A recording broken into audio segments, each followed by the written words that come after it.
Biotehnološko stičišče Nacionalnega inštituta za biologijo se približuje zaključku prve faze. Po 15 letih prizadevanj se zelo veselimo, da bomo lahko raziskovalce preselili iz kontejnerjev, v katerih so bivali. Izgradnja biotehnološkega stičišča pomeni za Nacionalni inštitut za biologijo, za Slovenijo pa tudi regijo zelo velik napredek. Področja, s katerimi se ukvarjamo, so varovanje okolja, ekološke študije, biotehnologija, od zdravja, zagotavljanja varne hrane, preskrbe s hrano, zdravil, področje medicine. Tako da vsa ta področja, ki jih obvladujemo, bodo dobila nov zagon.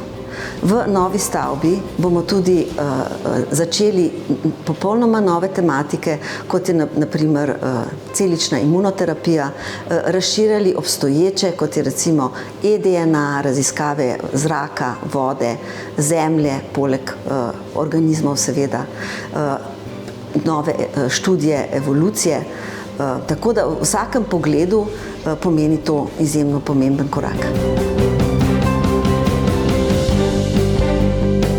Na Nacionalnem inštitutu za biologijo smo v novembru, se pravi v začetku novembra, izvedli tehnični pregled, na katerem je bilo sicer ugotovljeno nekaj pomanjkljivosti, ki jih mora glavni izvajalec še odpraviti, in s tem bo nekje, računamo, v sredini decembra izdano uporabno dovoljenje za prvo etapo gradnje.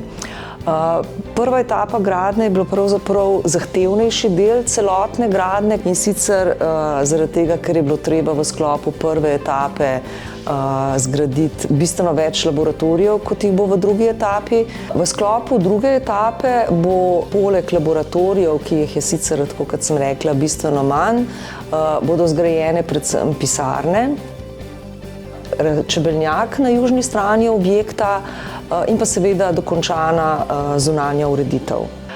Morda še ena zahtevnost izvajanja te investicije, in sicer mi smo tukaj postavljeni v precej okoljsko občutljivo območje. Na eni strani imamo japonske češnje, temu se je projekt, ki je bil narejen leta 2014, potem v celoti podredil in je bila narejena sprememba projekta, tako da se praktično vse češnje, razen dveh, ki so bile odstranjene, ohranijo.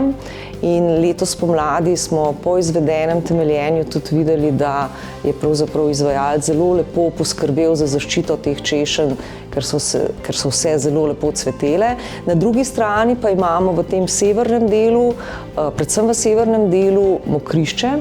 To se pravi tudi en habitat, ki je zelo občutljiv in je bil posebej zaščiten, in tudi v poročilih, ki nam jih pripravlja Herpetološko društvo, je bilo izkazano, da pravzaprav nekih bistvenih sprememb, ki bi bile posledice gradnje, v tem delu ni zaznati.